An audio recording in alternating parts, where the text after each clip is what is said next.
अस्सलाम वालेकुम दोस्तों, नदीम अहमद हाजिर है अपने नए व्लॉग के साथ खट्टी मीठी बातों में। दोस्तों, मैंने जो आपसे वादा किया था तो गर्मा गर्म ताज़ा खबरें लेकर हाजिर हुआ हूँ। MQM, जैसे मैंने कहा था ना, इख्तिलाफात का शिकार हो जाएगी MQM पाकिस्तान। शकूक व शुबहात आपस में बहुत बढ़ जाएंगे और यहाँ तक होगा और हो गया है कि अब तो बयानात भी तब्दील हो गए।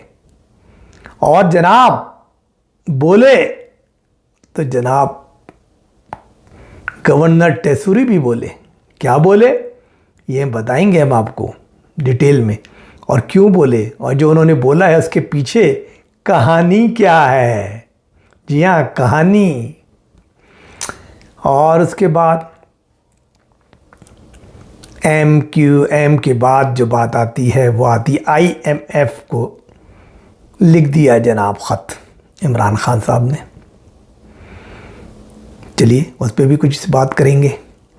और मौलाना फजलुर रहमान हैं भैया, नाराज ना हो, आजा वापस अपने हमारे पास वापस आजा। तो पहुंचा इत्यादियों का ग्रुप मौलाना के घर पे, और क्या बातें हुई ये भी हम बताएंगे आपको। और उसके बाद PTI कर रही है पैंतरा चेंज। जी हाँ, ऐलान कर दिया कि 2 जो उनके सबसे बड़े यूट्यूबर्स हैं उनका बायकॉट किया जाए। यानी अपने लोगों से कहा जा रहा है कि उनका बायकॉट करें। कौन है वो यूट्यूबर, ये भी हम बताएंगे अभी आपको।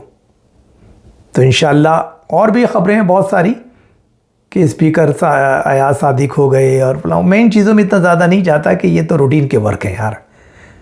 कि सदर असम्बली का इजलास हो गया, गंडापुर साहब आ गए तस्वीर लेके इमरान खान की, और जनाब बलूचिस्तान असम्बली का भी इजलास मतलब हल्फ उठा लिया लोगों ने। ये बातें तो चलती रहती हैं ज़ाहिर है, लेकिन असल बात ये कि पीछे पीछे क्या हो रहा है, पर्दे के पीछे क्या हो रहा है, ये वो बात है जो आप सुनना चाहते हैं और हम आपको बताना चाहते हैं। तो सबसे पहले मैं दरख्वास्त करूँगा कि प्लीज़ मेरे इस चैनल को खट्टी मीठी बातें, इसको आप सब्सक्राइब कीजिए, इसको लाइक कीजिए, इसके कमेंट्स दीजिए, मुझे अपने सवालात भेजिए, क्योंकि आपके सवालात, आपकी राय और आपकी कमेंट्स की वजह से ही हम आगे बढ़ते हैं। ये हमारे लिए मशअल राह हैं। तो दोस्तों, तो ये प्लीज़ ये कीजिए, और इंशाल्लाह अब हम चलते हैं 1 बाय 1। तो जैसे मैंने कहा था कि वीडियो लीक हुई मुस्तफ़ा कमाल साहब की, और मैंने कहा था इसमें इख्तिलाफ़ात बढ़ेंगे, और फिर दूसरी वीडियो लीक हुई जनाब गवर्नर टेसूरी साहब की। टेसूरी, हाँ, पहले तो मैंने कहा था इख्तिलाफ़ात, और इख्तिलाफ़ात वाकई खुल के आ गए। जो हमारे बने हुए खालिद मकबूल सिद्दीकी, बज़ाहिर तो वो रहनुमा है, हेड है, सब कुछ है, लेकिन वो कहते हैं ना कि कागजी शेर। तो वो कागजी शेर है बेचारे, पीछे से कौन डोरे हिला रहा है, कौन कंट्रोल कर रहा है, ये आप भी जानते हैं और हम भी जानते हैं। तो खैर बहरहाल, तो वो आए टीवी चैनल पे, उन्होंने कहा कि सवालात किए गए उनसे कि भैया आपका तो क्या मसला चल रहा है, क्या बातचीत हो रही है। नहीं, हमारी बातचीत हो रही है, हम तो शुरू से ही इत्तेहादी हैं, मुस्लिम लीग नून के पुराना इत्तेहाद है हमारा, इलेक्शन से पहले, इलेक्शन के दौरान, और हम तो कभी हमने कोई ना वज़ारतों की बात की है, ना गवर्नरशिप की बात की है। हम तो पहले भी उनके सपोर्टर थे, उनके इत्तेहादी थे, रहेंगे। ये बातें तो बाद में होती रहती हैं, अभी तक हमने इन बातों पर कोई सिलसिला शुरू नहीं किया है, और हमारी कोई बात इस किस्म की नहीं हो रही है वल्लाह। और दूसरे चैनल पे हामिद मीर के साथ बोले, कौन बोले, मुस्तफ़ा कमाल, और वो बोले जनाब के नहीं, हमारी तो बातें चल रही हैं पूरी, हम तो मिनिस्ट्रियाँ लेंगे, हमारी मिनिस्ट्रीज़ पे, वजारतों पे बातचीत जारी है और गवर्नर पे भी बातचीत हो रही है। सारे के पंजाब का गवर्नर इन्होंने दे दिया है पीपल्स पार्टी को, सिंध का जो रखा ही नून लीग ने अपने पास है। तो जब नून लीग ने अपने पास रखा है तो ज़ाहिर है वो हमारी मशावरत से इस पर फैसला होगा कि किसको बनाना है। तो हम तो बिल्कुल तैयार हैं, क्योंकि हम जो है ना सिर्फ जो है हुकूमती बेंचों पे बैठेंगे बल्कि वजारतें भी लेंगे। लो जी, अब ये खुला तजाद देखो कि हेड जो कह रहा है वो कुछ और कह रहा है और दूसरा जो है तो ये बात है। अब टसूरी साहब की जो लीक हुई है उसमें क्या बात हुई है, तो टसूरी साहब फरमाते हैं कुछ समझ में नहीं आ रहा, ये कुछ मिलेगा नहीं हम लोगों को, ये कुछ देने वाले नहीं हैं और ये शायद गवर्नरशिप भी हमें ना मिले और जो है मिनिस्ट्री अभी बस ऐसी बेतु की मिनिस्ट्रियाँ मिलेंगी जिनकी कोई अहमियत नहीं है और ये है खामा हम लोग जो है चक्कर में फंस रहे हैं, हमें तो कोई बेनिफिट ज़्यादा नहीं हो नज़र आ रहा मुझे, इनके रवैयों से लग रहा है मुस्लिम लीग की नवाज़ की जो नीयतें हैं और जो बातचीत अपनी हुई है उससे मैंने अंदाज़ा लगाया कि बहुत ज़्यादा हमें लिफ्ट नहीं कराई जा रही। वल्लाह अब आप ये सुनना चाहते हैं कि ये क्यों बोले ऐसा, इसलिए बोले कि ये शुरू से इस चक्कर में हैं कि मैं ही कंटिन्यू करूं एज ए गवर्नर। आपने मेरे पहले व्लॉग में भी होगा कि इनका मुकाबला पहले तो था डॉक्टर आसिम के साथ। पीपल्स पार्टी जरदारी साहब चाहते थे कि डॉक्टर आसिम को गवर्नर बनाया जाए। इन्होंने टिसूरी साहब सारा दिन घूमते रहे और उन्होंने शर्त लगाई नून लीग के साथ कि नहीं ये जो है टिसूरी साहब ही बनेंगे और पीपल्स पार्टी को। तो पीपल्स पार्टी ने फिर कहा कि ठीक है अगर आप टिसूरी वगैरह या एमकेएम का कोई बनाना चाहते हो तो फिर हमें पंजाब का गवर्नर दे दो। और अल्टीमेटली हुआ कि पंजाब का और सरहद का उनको 2 गवर्नर मिलेंगे और बलूचिस्तान और सिंध के जो है नून लीग अपने पास रखेगी। अब उससे नून लीग चाहती है कि मतलब एमकेएम को दे भी सकती है, लेकिन अब उसमें एक मसला आ गया और वो ये है, क्या है वो ये है कि नून लीग ये कहती है कि नहीं यार डायरेक्टली तुम्हारा बंदा नहीं टिसूरी वगैरह, एक ऐसा बंदा हो जो हमारे लिए भी काबिल कबूल हो और आपके लिए भी काबिल कबूल हो। यानी डायरेक्टली ना तो वो आपकी पार्टी से रिलेटेड हो ना डायरेक्टली हमारी पार्टी से रिलेटेड हो, बल्कि ऐसा बंदा लगाया जाए। लो जी गल मुक गई। तो कहते हैं ना कि वो ताज़ी ठंडे हो गए, अरमानों का खून हो गया टिसूरी साहब का, तो बहुत परेशान है। अब टिसूरी साहब ये कह रहे हैं कि यार बताओ, जो उन राब्ता कमेटी के इजलास में जो लीक्ड हुई है उनकी वीडियोस में कह रहे हैं यार कुछ नहीं मिलने वाला, मज़ा नहीं आ रहा, पता नहीं गवर्नर भी किसका लगाएंगे, हम लोगों का लगाए ना लगाए हाय हाय हाय। तो ये होता है कि कभी कभी तो ये है बेचारा अपने चक्कर में है पूरी तरह कि मुझे ही बनाओ, लेट्स सी क्या होता है। उधर से हाफिज़ नईम जमात इस्लामी वाले वो भी खौफज़दा आदमी, नाम तो लेते नहीं कि महकमा ज़राअत ने किया या किसने किया, किस तरीके से नताइज बदले गए, वो लेने के बजाय कि भाई वादा माफ़ गवाह बन जाएं प्यारे दोस्त, हमारे दोस्त जनाब टिसूरी साहब। अरे यार क्या बातें हैं, बस सियासी बातें, कोई मकसद नहीं इनके पीछे। तो मकसद ये था जो इनकी बातों से अब अंदाज़ा लग रहा है कि टिसूरी साहब की कश्ती डामाडोल है और इस बात पे तैयार नहीं है अभी तक नून लीग के इन्हीं को दिया जाएगा। वो ऐसा गवर्नर चाहते हैं जिस पे एमकेएम भी रजामंद हो और ये भी हो, लेकिन जो 100% एमकेएम का ना हो और ऐसा बंदा हो न्यूट्रल टाइप का या जिसके लिए दोनों पार्टियों के लिए काबिल कबूल हो। तो ये बात जो थी वो आपको हमने बता दी। अब टिसूरी साहब क्या मेहनत करते हैं, क्या कहते हैं ना जो टोपी में से वो निकालते हैं कबूतर या नहीं निकालते, तो ये बात है। ज़ाहिर है कि पैसे वाले आदमी हैं, पैसा भी फेंक सकते हैं, आगे पीछे भी हो सकते हैं, सरदारी साहब के भी आप गट्टे शुट्टे पकड़ सकते हैं कुछ ना कुछ करके कई कोशिश कर सकते हैं यार मुझे रखना प्यारे। हाँ, तो एक तो ये अब ये लोग पहुंच गए इस्लामाबाद, इत्तेहादियों का इजलास था, नवाज शरीफ से आप भी आए थे, शहबाज शरीफ थे, क्योंकि आज फैसला होना था कल जो है 29 को कौमी असम्बली का इजलास है, जो सदर अलवी साहब ने तो नहीं बुलाया, लेकिन बहरहाल उसको स्पीकर और उसके ज़रिए बुलवा दिए, सेक्रेटेरिएट के कैबिनेट डिवीज़न के जरिए बुलवा लिया गया है। उसके अंदर ये लोग सब हल्फ उठाएंगे और उसके बाद फिर स्पीकर वगैरह का शायद नेक्स्ट डे इंतखाब होगा। तो MK माँ भी गई थी और उसके बाद ही पूरा टोला गया मौलाना को मनाने।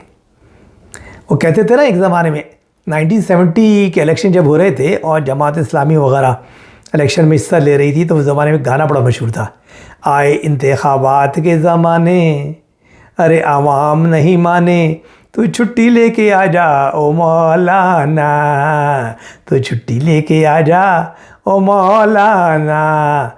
तो मौलाना साहब को मनाया जा रहा है कि भाई तुम तो पुराने हो, हमारे साथी हो, ठीक है कुछ तकसीम में गलती हो गई मुख्तरा हलकों से तो कोई बात नहीं यार, हम कुछ दे देते हैं, थोड़े बहुत आंसू पोंछ देते हैं, तो आ भी जाओ सनम तुमको मेरी कसम।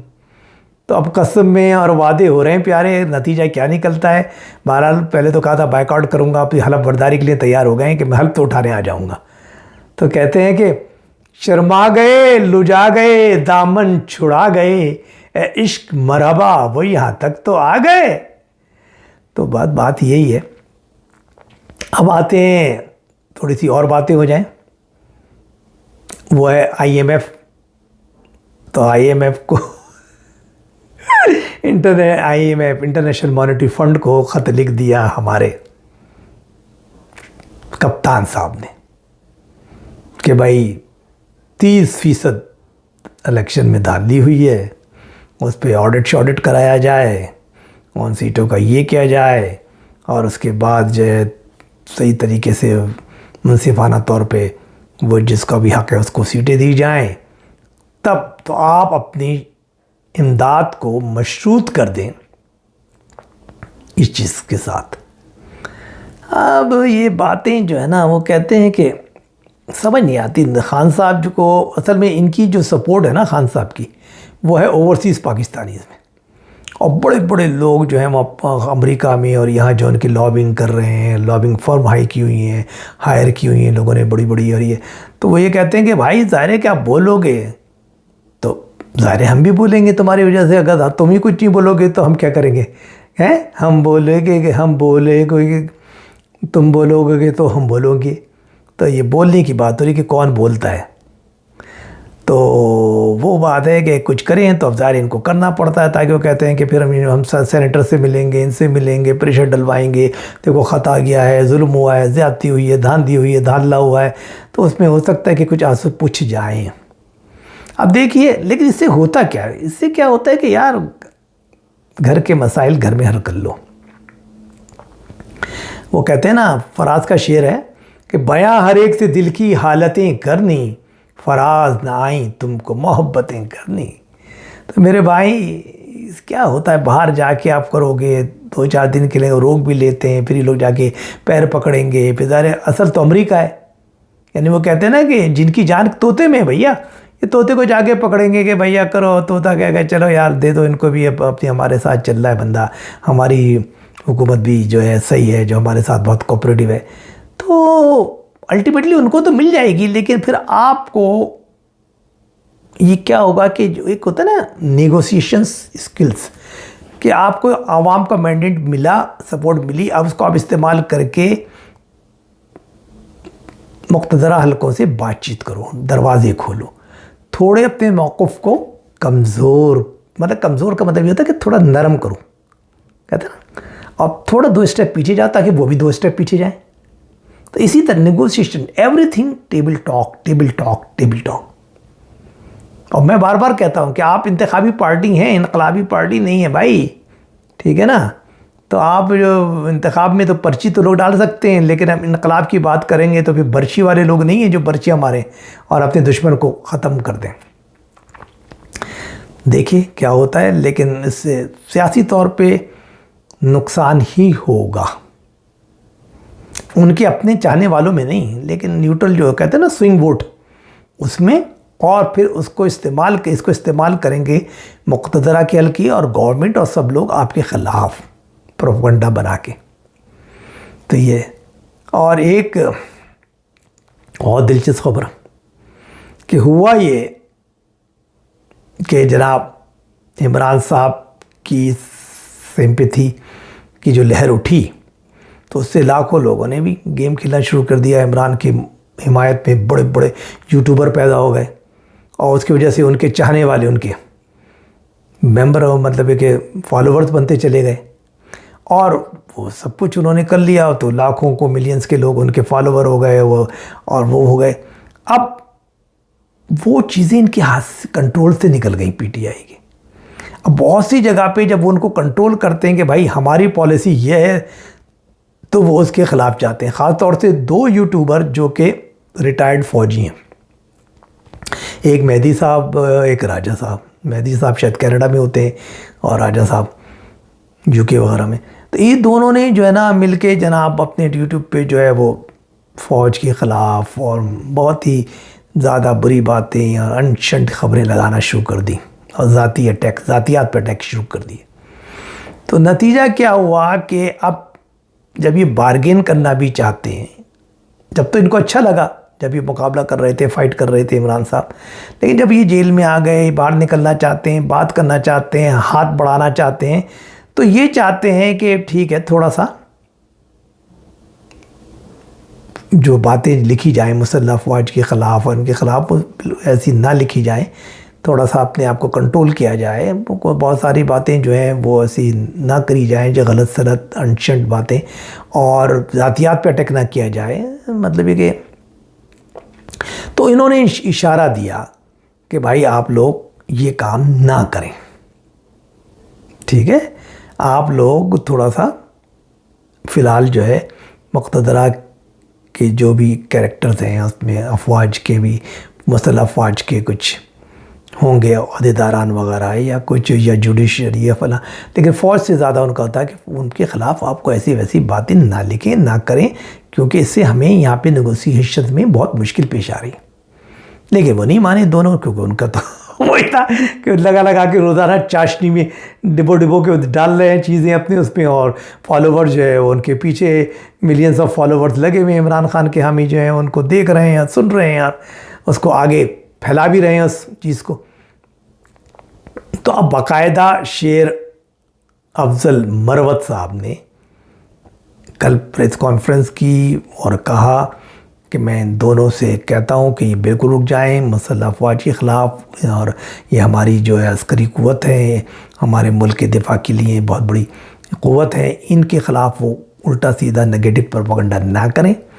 और उन्होंने कहा कि हमारा इन यूट्यूबर से कोई ताल्लुक़ नहीं है और हम जो है इनसे अलग हैं, और मैं तमाम अपने इमरान खान के चाहने वालों से, हमदर्दों से, दोस्तों से ये कहता हूँ कि वो इनका बायकॉट करें, और अगर उन्होंने जो इनके साथ हैं तो वो वहाँ से अलग हो जाएं, इनके प्रोग्राम देखना, इनके व्लॉग देखना बंद कर दें। तो ये कहते हैं ना कि बस यही तो होता है, आपका कंट्रोल असल में ख़त्म हो गया ना, क्योंकि वो उनको तो ज़ाहिर है कि वो अब अपनी मर्ज़ी के, वो आपके अंडर में तो नहीं थे, वो इंडिविजुअल यूट्यूबर हैं, उन्होंने आपके नाम से फ़ायदा उठाया हुआ है। जैसे इमरान रियाज हैं, फला हैं, वो दड़ अब उनके फॉलोवर्स बढ़ रहे हैं, उनकी रेटिंग बढ़ रही है, उनका ये हो रहा है। अब वो आप उनसे कहते हैं कि यार हमारी पॉलिसी पे चलो, अब इसको नहीं कहो, इसको कहो, तो उनकी रेटिंग ख़राब होती है, उनकी इनकम ख़राब होती है, तो ज़ाहिर वो तो नहीं चाहेंगे ना यार। तो ये है वो कहानी। इसलिए बड़ी अजीब बड़ी बातें हैं, पार्टी को कंट्रोल करना चाहिए। आप जो भी करें ना वो अपने हेडक्वार्टर से और वहाँ से जिन लोगों को आप करना है उनको करें, लेकिन आपने अगर शुतरे बेमार कर देंगे और सारे लोग तो फिर अपनी अपनी मर्ज़ी के करेंगे और उनको रोकना आपके लिए मुश्किल होगा, क्योंकि they will not follow your policy.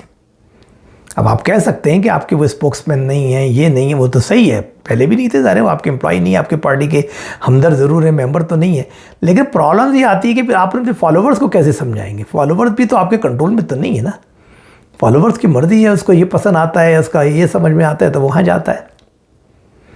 तो दोस्तों ये बड़ी अजीब गरीब बात है, देखिए आपस में ये फूट कहाँ तक पहुँचेगी, वल्लाह आलम बिस्सवाब। और ये कैसे कंट्रोल करती है पीटीआई इसको, वल्लाह आलम बिस्सवाब। आने वाला वक्त हमें बताएगा। जब तक के लिए इजाज़त दीजिए, इंशाअल्लाह फिर आपसे बात होगी। दुआ में याद रखिए। अल्लाह हाफिज़।